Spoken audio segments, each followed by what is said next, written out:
दोस्तों, जंतर मंतर पर जो कुछ हुआ उसमें गोदी मीडिया के एजेंडा धरा का धरा रह गया। वो चाहकर भी जंतर मंतर के इस प्रदर्शन को खराब नहीं कर पाए, बर्बाद नहीं कर पाए, छात्रों को लड़वा नहीं पाए। उसके बाद एक एजेंडा उनके हाथ लगा कि ये कितने बदतमीज बच्चे हैं।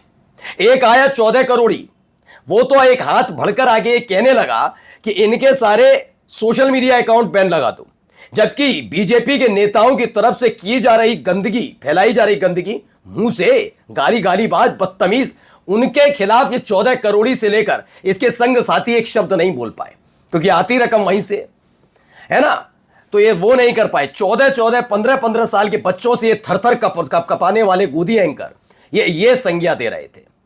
आज मैं आपको दिखाऊंगा, इनके अलावा कई ट्रोलर्स भी थे जो बच्चियों की तरफ से की गई इस गलती को सीधे उनकी शादी से जोड़ रहे थे, क्योंकि कुछ लोग ये कह रहे थे कि बच्चियां माफ करिए, ये सब नहीं होना चाहिए। लेकिन एहतियात तो रच दिया, छोटे छोटे बच्चों पर एफआईआर करके अपना ताकत, अपना हुकूम ये दिखाया कितने ताकतवर है हम, डरे हुए हो तुम लोग। खैर, बच्चों पर एफआईआर की जा रही है, तमाम चीज। कुछ लोग कह रहे थे मत करिए, तो बताऊं क्या इसको डिफेंड कैसे कर रहे थे।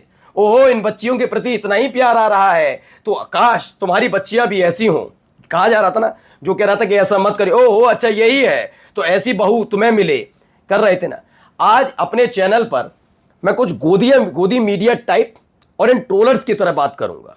बिल्कुल उनको उनकी भाषा में समझाना इसलिए जरूरी है जो इस देश के बच्चे बच्चियों की इज्जत ना कर पाए, जिसमें महिलाएं भी शामिल हैं। लानत भेजता हूं और आज उनको उन्हीं की भाषा में समझाना जरूरी। कोई कई घटनाक्रम और घटे हैं। नमस्कार, मैं हूं प्राज्वल गौतम और आप देख रहे हैं खबर चौक। पहले आपको कुछ तस्वीरें दिखाता हूं, ये वीडियोस देखते चलिए। ये एक वीडियो है, जरा इस तस्वीर को, इस वीडियो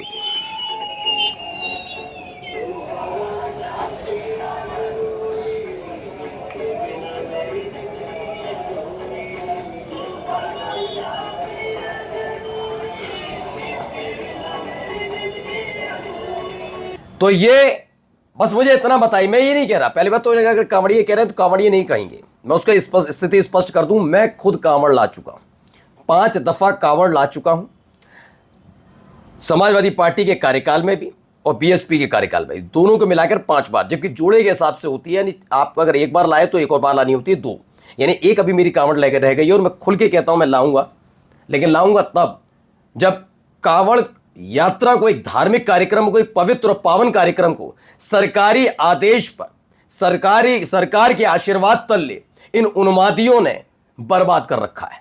जब ये सब चीजें खत्म होंगी तभी लाऊंगा, चाहे उम्र कितनी भी हो, शायद ना भी ला पाऊं। अगर जैसा कि इनका दावा है कि 2050 तक, 2060 तक, 70 तक रहेंगे, हो सकता है फिर ना ला पाए, क्योंकि इन उन्मादियों के बीच, इन उत्पातियों के बीच तो कांवड़ लाना बड़ा मुश्किल है। मैं पहली बात तो मानता नहीं हूं कांवड़िए। असली कांवड़िए वो होते हैं जो अगर गलती से भी उनकी कांवड़ खंडित होती है ना, हमारे सामने हुई है कई को, तो मारपीट नहीं की गई है। दुख जरूर होता है, क्या कर दिया, थोड़ा सा बस हॉटॉक हो जाएगी, लेकिन मारपीट नहीं। अब ये मारपीट के लिए उतारू रहते हैं, तो ये गुंडे पैदा किए जा रहे हैं आशीर्वाद तल्ले। और ये इसलिए कह रहा हूं क्योंकि बरेली के एसएसपी ने एक वक्त में ऐसे ही लफंगे किस्म के लोगों को, जो कांवड़ियों के भेष में आए थे, सबक सिखाया था। योगी आदित्यनाथ की अति सुशासन वाली सरकार ने 24 घंटे भी नहीं लगाए उस अधिकारी के खिलाफ कार्रवाई करने में। तो आप सोचिए कौन किसको कह सकता। खैर, इन तस्वीरों को दिखा आपको इसलिए रहा हूं क्योंकि इन तस्वीरों को देखिए और अपने हक हकूक की आवाज उठाने वाले वो पढ़े लिखे लोगों को देखिए, उन बच्चों को। मेरे लिए ये भी बहुत जरूरी है और वो बच्चे भी जरूरी है, क्योंकि ये नहीं होता किसी भी देश में सब एक जैसी मानसिकता, एक माइंड लेवल एक नहीं होता ना, आईक्यू लेवल एक नहीं होता, पढ़ाई लिखाई का मानसिकता एक नहीं होती, घर का घरेलू स्थिति एक नहीं होती, बहुत सारी चीजें ऊपर होती हैं। तो उस ढांचे में ढलते हैं, तो ये बच्चे भी जरूरी हैं। लेकिन इन्हें उन्माद के रास्ते पर ले कौन जा रहा है? और जो वाकई पढ़े लिखे हैं, जिन्हें उन्मादी बताया जा रहा था, जिन पर छाती पीट रहा था गोदी मीडिया, इन बच्चों पर कुछ नहीं बोलता। ये बताता नहीं है कि सरकार सत्ता के आशीर्वाद में पुलिस वालों के सामने ही लोगों को पीटने वाले, पुलिस वालों को पीटने वाले, पुलिस की गाड़ी को पलट देने वाले इन बच्चों के बारे में भी 2 शब्द बोल दे। हिम्मत नहीं है ना, इसीलिए। अब आपको दिखाते हैं, पहले ये बीजेपी की हरकतें देखिएगा किस बच्ची के लिए। इन्होंने मेरा वीडियो मेरे परमिशन के बिना यूज किया with this caption and my DMs are flooded with people asking me if I am okay. 1 minute, ये बच्ची वहां जंतर मंतर पर थी, वो डांस वैसा कर रही थी और ये वाला डांस कैसे कर रही थी सबने देख लिया। इन बच्चियों की इस वीडियो को न केवल गोदी मीडिया के गोदी मीडिया माफी चाहूंगा, गिद्ध मीडिया की नजर में थे, फिर इस गिद्ध मीडिया की नजर के साथ साथ बीजेपी की नजर में आते, और इस बच्ची का एक, जबकि इसने गाली गलौच वाला इसका कोई वीडियो नहीं इस बच्ची का, लेकिन बाबर की विरासत बताया जा रहा था इस बच्ची को। यह बीजेपी की मानसिकता है, बीजेपी की यह मानसिकता है कि एक तरफ वो ऐसे उन्मादियों के साथ खड़ी रहती है जो धार्मिक कार्यक्रम, धार्मिक यात्रा को बदनाम करते हैं, हमारे ही कार्यक्रम को बदनाम करते हैं, हमारे धार्मिक आयोजनों को बदनाम करते हैं, उनको उत्पन्न करती है, और ऐसे बच्चों को क्या कहती है? बाबर की। जरा इस बच्ची का जवाब सुनिए। शर्म आ रही हो ना बीजेपी के नेताओं तो चुल्लू पर पानी ले लेना, शर्म आ रही हो गिद्ध मीडिया के पत्रकारों, एंकरों, तो चुल्लू पर पानी ले लेना। सुनो क्या कहती है ये। I am not. मैं हूँ वो जेनजी छात्रा जिसके साथ ऐसा हुआ है। I'm so sorry, I can't take this seriously. So here's a reaction video. Point number 1, your caption game is very deep. तुम्हारा चैट जीपीटी में अच्छे रिस्पॉन्सेज नहीं दे रहा है गाइस। What is बाबर की विरासत? हम कोई भी रिलेट नहीं कर पा रहे। Make it more relatable. Point number 2, divide and rule in 2026. तुम उन जेनजी को डिवाइड करना चाहते हो जिनके यूनिटी ने पार्लियामेंट को जेनजी टर्म सिखा दी। Logic is not logicing. Point number 3, extra curriculars and academics can coexist and I am a living proof of it. मुझे 10th में 93% मिले थे, मुझे 12th में भी 93% मिले थे, और मैंने पूरे टाइम डांस और कंटेंट बनाया। And this is how my living room looks by the way. इसमें सिर्फ डांस के अवार्ड नहीं है, इसमें एकेडमिक फेलिसिटेशंस, योगा, कराटे, सब कुछ है। तो समझ गए, ये बच्चियां ये हैं, इनको क्या बताया गया सबको? बीजेपी कह रही है बाबर की विरासत, बाबर की विरासत कह रही है इनको। चुल्लू भर पानी में लेना, डूब लेना पहली फुर्सत में, शर्म आनी चाहिए। और गिद्ध मीडिया तुम्हें सबसे पहले, ठीक है। हाँ, तो अब आते हैं उन ट्रोलर्स पर। ट्रोलर्स, जब इन बच्चियों के बारे में कहा जा रहा था कि ऐसा है, हक, ओहो तो तुम्हें ऐसी ही बच्चियां चाहिए, तो तुम्हारी बच्चियां ऐसे निकले। मैं कहता हूं ठीक है, ठीक है।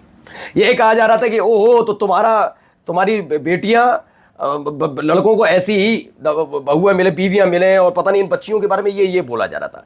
अब जरा जो ट्रोलर्स अंकल आंटी टाइप है, या वो बदतमीज लोग जिनकी दिहाड़ी सिर्फ गंदगी फैलाने से, उनको उन्हीं की भाषा में जवाब देता हूं। ये वीडियो देख लेना, पहले ये वीडियो देख लो। तुम्हारे आने वाले दामाद कुछ इस तरह के तो नहीं, ऐसे ही चाहिए थे ना, यही पूछा जाएगा।